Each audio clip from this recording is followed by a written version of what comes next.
تبذر تبذیرا، اور تبذیر سے کام نہ لو، فضول خرچی نہ کرو، ادھر ادھر مال نہ اڑاؤ۔ ایک ہے اسراف۔ اسراف یہ ہے کہ جائز کام تھا لیکن ضرورت سے زیادہ آپ نے اس پہ خرچ کر دیا۔ تبذیر تو یہ ہے کہ آپ ایسی جگہ خرچ کر رہے ہیں کہ جہاں خرچ کرنا بنتا ہی نہیں تھا، یہ تو شیطانی کام ہے۔ اسی لیے ساتھ آیا ان المبذرین کانوا اخوان الشیاطین، بے شک جو فضول مال اڑانے والے لوگ ہیں غلط کاموں میں، وہ تو شیطانوں کے بھائی ہیں۔ وَكَانَ الشَّيْطَانُ لِرَبِّهِ كَفُورًا، اور شیطان تو اپنے رب کا بڑا ناشکرا ہے۔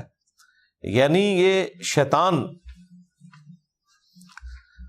جس کی روش ناشکری کی ہے، یہ لوگوں کو ابھارتا ہے کہ لوگ تبذیر سے، فضول خرچی سے کام لیں اور ایسی جگہ پہ مال خرچ کریں کہ جہاں پہ ضرورت ہی نہیں تھی۔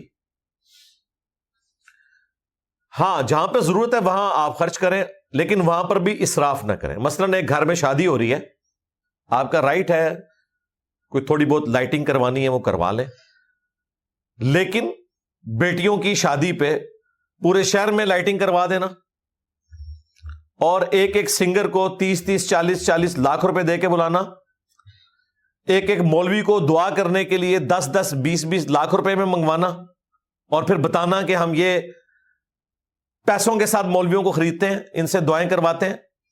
آپ کیا سمجھتے ہیں یہ جو بڑے بڑے مولوی ہیں جن کا بڑا نام ہے، یہ اگر بڑے لوگوں کی نکاح اور شادی کی تقریبات میں جاتے ہیں تو یہ خالی ہاتھ واپس آتے ہیں؟ نہیں، بڑے بڑے چندے وصول کرتے ہیں۔ ان سے پوچھیں گے، وہ کہیں گے ہم نے کچھ نہیں لیا، لیکن آپ کو یہ نہیں بتائیں گے کہ مدرسے کی مد میں انہوں نے 50 لاکھ روپے کی ڈونیشن لے لی ہے۔ وہ ڈونیشن ہوتی ہے، خود تو انہوں نے کچھ بھی نہیں لیا، کیونکہ ایسے کر کے وہ قانونی کے ہاتھ میں آنا ہے۔ جی مسجد میں چندہ ڈال دیں، جی جی مدرسے دی چندہ بک ہے اس میں ڈال دیں۔ یہ پیروں فقیروں نے بھی ڈائریکٹ تو نہیں پکڑنا ہوتا، بہت کم ہے جو اس لیول پہ اترتے ہیں، ادروائز وہ کہتے ہیں چندہ باکس رکھی ہوئی ہے، اللہ کی راہ میں دے جائیں جتنا آپ نے دینا ہے، تو وہ بیسیکلی ان کے پاس آ رہا ہوتا ہے۔ باپا جانی الیاس قادری صاحب نے تو جو چندے کے باکسز لگائے ہوئے ہیں نا، ان پہ اتنی موٹی سٹیٹمنٹ لکھی ہوئی ہے کہ جس باکس میں آپ چندہ ڈال رہے ہیں نا، اس چندہ کھولنے والوں کو کلی اختیار ہے جہاں پہ بھی خرچ کریں، یہ لکھا ہوتا ہے۔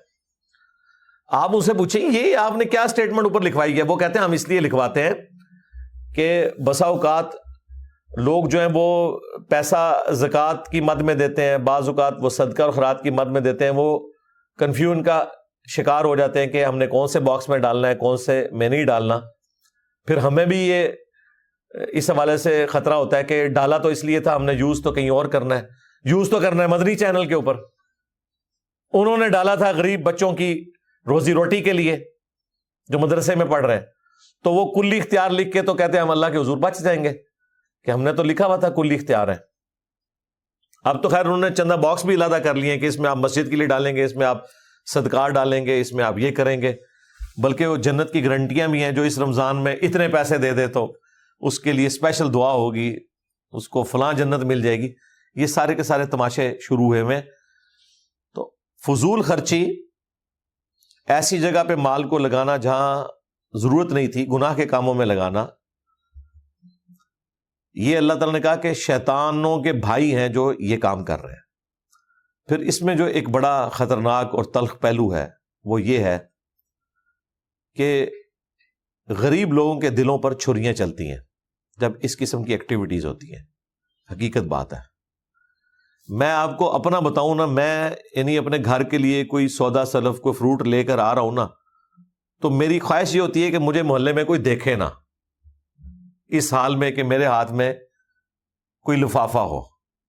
ظاہر ہے ہر طرح کے لوگ ہوتے ہیں، یہ لوگ کس طرح جرأت کرتے ہیں اتنی بڑی بڑی فضول خرچی کرنے کی، بڑی بڑی گاڑیاں لا کے غریبوں کے گھروں کے سامنے کھڑی کرتے ہیں اور ان کے اوپر روب ڈالتے ہیں، پھر اپنے مال کا، ہاتھ میں مہنگے مہنگے موبائل پکڑ کے، مہنگی گھڑیاں پہن کے، حالانکہ وہ ان کی کوئی ضرورت نہیں. گھڑی کی پاکستانی کو کیا ضرورت ہے؟ ان کے لیے کوئی ٹائم قیمتی ہے؟ یہ تو دودھ پتی کا کپ پینے کے لیے 1 گھنٹہ ہوٹل پہ بیٹھے رہتے ہیں, آدھا گھنٹہ انتظار کرتے ہیں, 5 منٹ میں دودھ پتی پیتے ہیں, اس کے بعد آدھا گھنٹہ مزید گپیں مارتے ہیں. ان کا گھڑی سے کیا لینا دینا؟ ان کو تو گھڑی باندھنے کی ضرورت ہے. ویسے موبائل کے بعد تو ضرورت نہیں, موبائل کے اندر بھی گھڑی موجود ہے.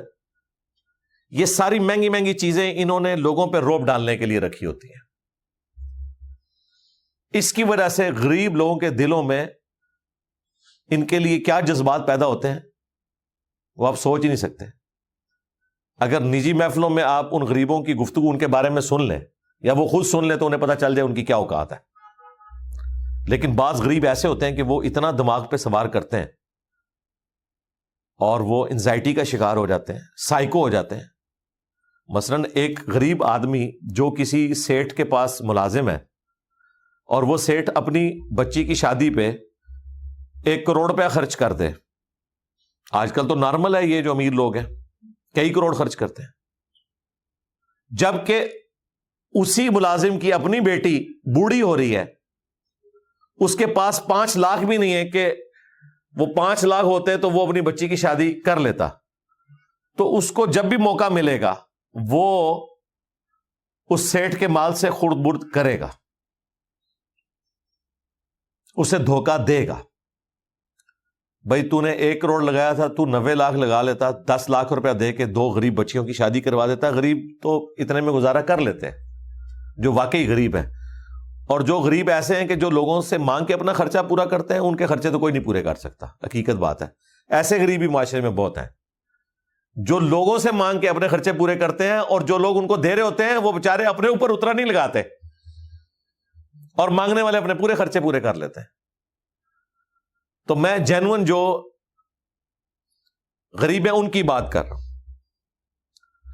یہ پکے کے غریبوں کی بات کر رہا ہوں, کچے کے غریبوں کی بات نہیں کر رہا. اوریجنل والے جو غریب ہیں ان کی آپ مدد کریں اور ان کے دلوں پر چھریاں نہ چلائیں اس طرح کی تبذیر کر کے, فضول خرچی کر کے کہ وہ یہ سوچیں کہ اس کے پاس اتنا مال ہے تو میں اس کے مال میں سے اگر یہ مجھے خود نہیں دیتا تو میں پھر طریقے سے لے لوں.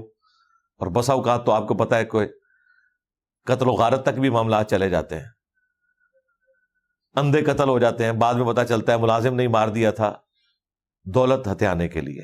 اس طرح کے کئی کیسز رپورٹ ہوتے ہیں.